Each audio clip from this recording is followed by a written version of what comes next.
నమస్కారం అండి. ముందుగా ఈ వీడియోని చూసి చిన్న లైక్ చేసి సబ్స్క్రైబ్ చేయండి. మీ యొక్క అభిప్రాయాన్ని కామెంట్లో పెట్టండి. విషయం ఏంటిదంటే మరి నేటి సమాజంలో స్త్రీల వస్త్రధారణ ఏ విధంగా ఉండాలని ఒక సినీ నటుడు శివాజీ అనే మాటలను దాన్ని ప్రపంచం లెవెల్గా తీసుకువెళ్ళడం జరిగింది కదా. మరి అతనే కాకుండా ఎందరో మంది ప్రజలు అనుకోవడం జరుగుతుంది కదా. ఎన్నో రకాలుగా అనుకోవడం జరుగుతుంది, ఎన్నో జరుగుతున్నాయి సంఘటనలు.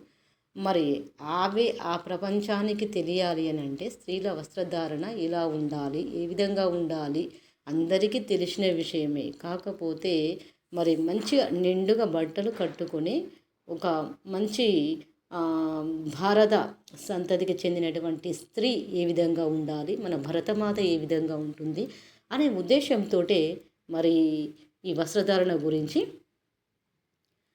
తెలంగాణ ఆడబిడ్డ గౌరవం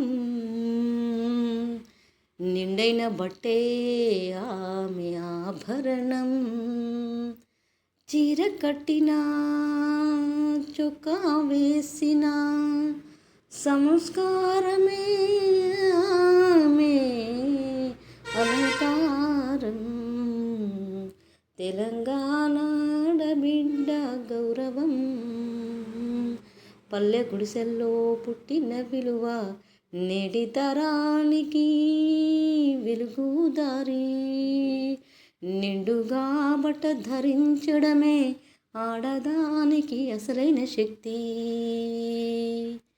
తెలంగాణ ఆడబిడ్డ గౌరవం నిండైన బట్టే ఆమె ఆభరణం, చీర కట్టిన చొక్కా వేసిన సంస్కారమే ఆమె అలంకారం. తెలంగాణ ఆడబిడ్డ గౌరవం నిండైన బట్టే ఆమె ఆభరణం, ఆమె ఆభరణం. గౌరవంతోనే మన గమనం, గౌరవంతోనే మన గమనం, మన గమనం. ఓకే ఫ్రెండ్స్, ఈ వీడియో నచ్చితే చిన్న లైక్ చేసి సబ్స్క్రైబ్ చేయండి.